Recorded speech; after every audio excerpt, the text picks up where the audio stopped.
Hi babies, welcome back to my channel. Today's video is kind of a podcast edition. So let's get this video started. Subscribe if you haven't done so already, and like and comment. The title of this video is called, When It Comes to Neighbors, Mind Your Own Business. Big Brian's barbecue is by far the best food in town. People flock to it no matter the time of year.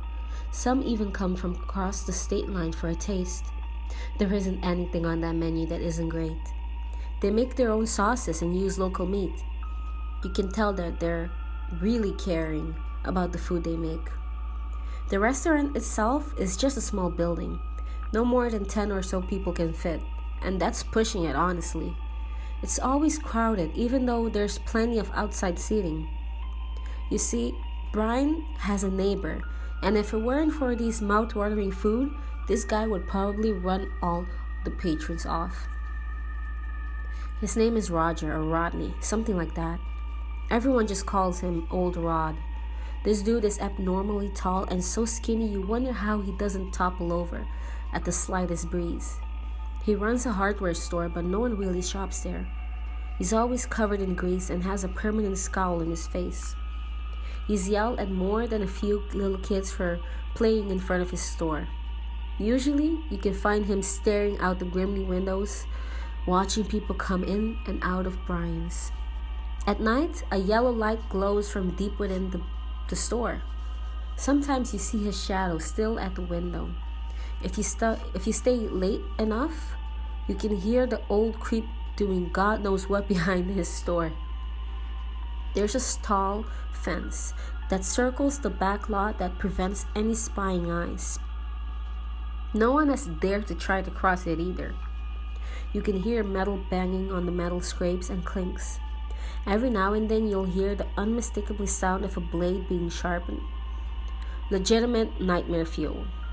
When I was 16, my parents decided it was time for me to get a job. Since Brian was always so busy, they usually were hiring. Working there sounded like a lot of fun than working at the local grocery store. Getting some free barbecue and hanging out with others my age was way better than bagging groceries and pushing carts. I didn't have to do a resume or an interview. I walked in, told the main cook I wanted a job, and gave a general idea of my schedule. He shook my hand, handed me an apron, and told me he'd see me tomorrow. At first, working at Brian was chaotic. A lot of running around, squeezing by people in a tight kitchen, and it was hot as hell.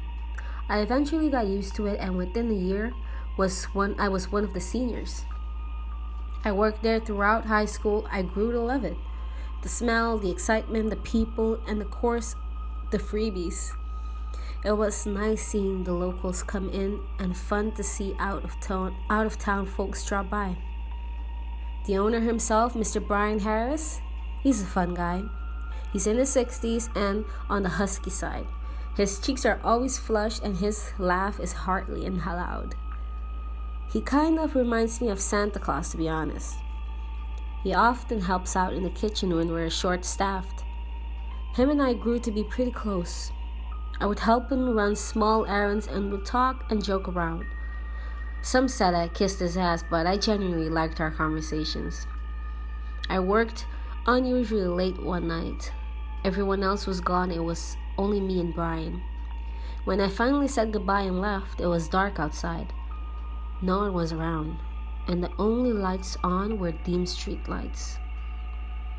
I only live a few minutes away, so it's more convenient and it saves gas to walk home. The only drawback, I have to walk past Old Rod's hardware. I'd never had a problem with it, but I also never had left this late. He was standing by the window, which was a relief. I couldn't help but slow down as I walked past.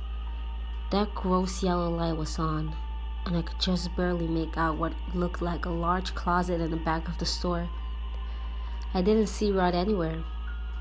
I was standing with my face pressed to the dirty glass. I had never been this close at night, so my curiosity got the best of me. A few minutes went by, and still no Rod. Just the glow of a bare light bulb hanging from the ceiling. I jumped when I saw the old man. He didn't seem to notice me. He was busy. He was focused on dragging something behind him. It was too long to be a bag of trash. It must have been heavy because he couldn't drag it very fast. He turned into what I thought was a closet and disappeared with whatever it was he was been dragging. Turns out it wasn't a closet but a set of stairs going down into the basement of the store. I jumped back from the window. I had no idea what I just witnessed, but I just felt chills all over my body. I told myself it wasn't just a bag full of tools or scrap from his store. I walked home fast that night. I had a hard time falling asleep that night too. The next couple of weeks went by like normal.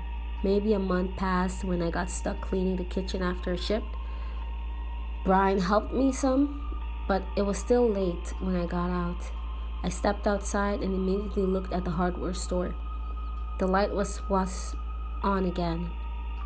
I debated running past the store, but when I reached it, I found myself peeping through the windows again. Once again, the bare light bulb illuminated the back of the store.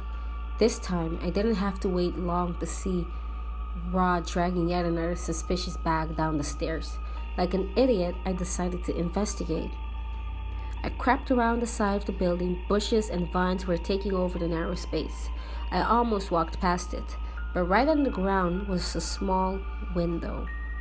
I pushed weeds back and wiped off some dirt that was caked on the glass. A faint light cast shadows all over the messy basement. Tools and boxes and scrap metal were scattered about. Right in the middle was a metal work table, long and wide and scratched up. On one end, there was some sort of contraption that had a handle. Rod thumbed down a set of stairs on the far end. The object he was dragging bounced off each stair. With a great effort, he managed to pick up the bag and place it on the table. My stomach rose to my throat and I prayed this was all a misunderstanding. He slowly cut open the black bag. My suspicions were confirmed, and I started to shake. I gagged when he revealed the body. The head had been shaved and it was naked.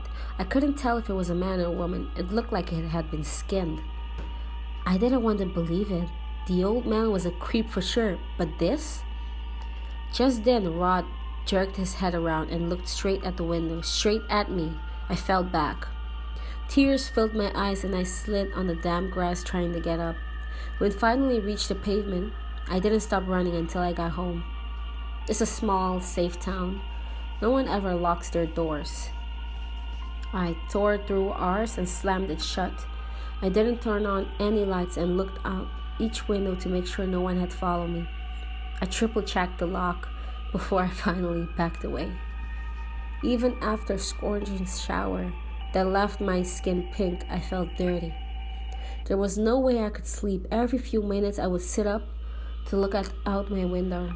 Every time I closed my eyes, I could see Rod cutting open the bag and that face looking at me. I had a morning shift the next day, thank God. As soon as I came through the doors, I headed straight for Brian. I told him everything. I was crying when I finished. I was so scared and disturbed. I didn't know what to do. I should have called the damn police. Brian turned serious. He's never serious, so seeing him this way is unnerving.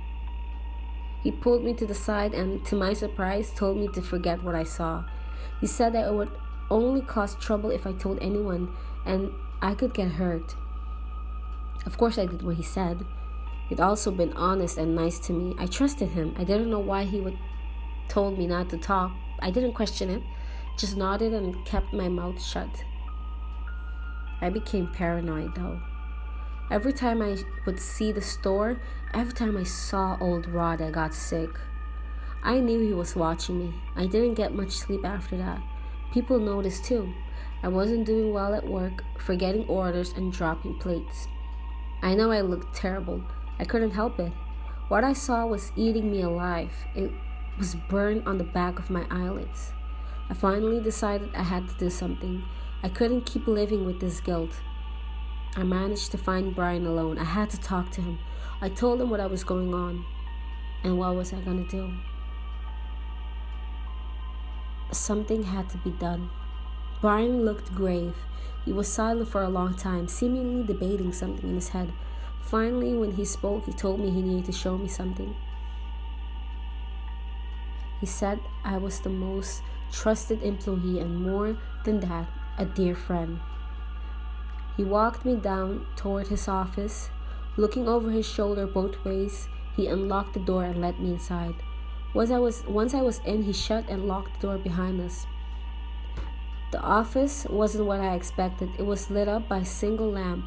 Sticky notes covered his desk. Along with the walls were missing posters and police reports. I didn't recognize the faces. Brian watched me take it all in. Finally, he spoke. He said that for years he knew something was up with the neighbor. He was well aware of what was going on in Rod's basement. He said that all the missing posters were tourists. They had come into town but never left. Brian said in a hushed voice, "They're the easiest target, but no one would notice an out-town person missing." I was confused. Easiest? Without saying a word, Brian walked me out the back door of the restaurant. There are 2 freezer trailers parked in the back. One much smaller, and only Brian had the key for it. I'd never given it a second thought, barely even noticed. He unlocked the big padlocks on the door and pushed aside the plastic curtains. We stepped in, and at least a dozen frozen faces greeted me. Bodies hung from ceiling of the cooler, some skinned, some fresh. Bile rose in my mouth. I turned to Brian. He had a grin on his face. "You see, kid, I found the best type of meat for barbecue. It's a little difficult to come by, but oh, they love it. Once you've had a taste, you're hooked." He laughed, looking at me with a wild look on his face. "Rod works for me. He keeps an eye on this place, knows the locals, and he provided the goods. If it weren't for him, well, this joint wouldn't exist." Another chuckle and proud look on his face, and as he scanned the freezer, I felt dizzy. "It's a shame, though. You were really my best friend, definitely my favorite." Brian clapped me on the shoulder and stepped out of the freezer before I could open my mouth. He locked the doors and left me here. It's been hours. I can barely type this. I had my phone in my pocket, so I decided I needed to spread the word. This will probably change the name of this place. I know he will. I doubt I'll last much longer. Who knows? Maybe he'll name a meal after me. I hope it tastes good.